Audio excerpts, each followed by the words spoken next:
एक शांत गांव नवापुरा में, जहां हर चीज सामान्य थी, एक दिन एक अजनबी आया। वह लंबा, दुबला-पतला और एक फटे हाल लबादे में लिपटा हुआ था। उसके हाथ में एक पुराना, अजीब-सा मटका था। उसने गांव के चौपाल पर खड़े होकर कहा, यह मटका इच्छाएं पूरी कर सकता है, पर इसे पाने के लिए एक परीक्षा देनी होगी। गांव वाले हैरान रह गए। कुछ लोग संदेह कर रहे थे तो कुछ लालच में आ गए। गांव के मुखिया ने सबसे पहले मटका पाने की इच्छा जताई। अजनबी ने कहा, जो इस मटके को पाना चाहता है, उसे अपनी सबसे प्रिय चीज छोड़नी होगी। मुखिया ने अपने सारे गहने और पैसे अर्पित कर दिए।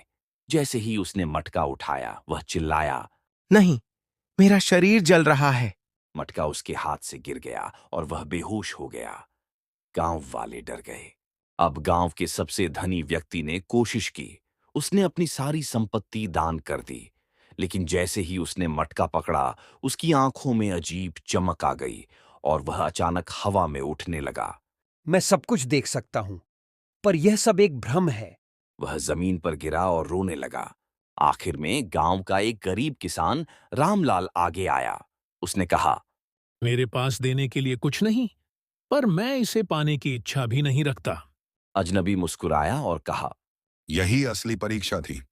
रामलाल को मटका दिया गया और तभी वह अजनबी गायब हो गया। रामलाल ने मटके को खोला, लेकिन अंदर कुछ नहीं था। गांव वाले हैरान थे। तभी मटके से आवाज आई। ये मटका जादुई नहीं था, बल्कि एक परीक्षा थी, ये देखने के लिए कि कौन अपने लालच पर काबू पा सकता है। असली जादू तुम्हारी संतोषी प्रवृत्ति में है। इस कहानी का निष्कर्ष यह है, लालच में पड़कर कोई भी चीज पाना आत्मविनाश का कारण बन सकता है। असली जादू धन या शक्ति में नहीं, बल्कि आत्मसंतोष में होता है।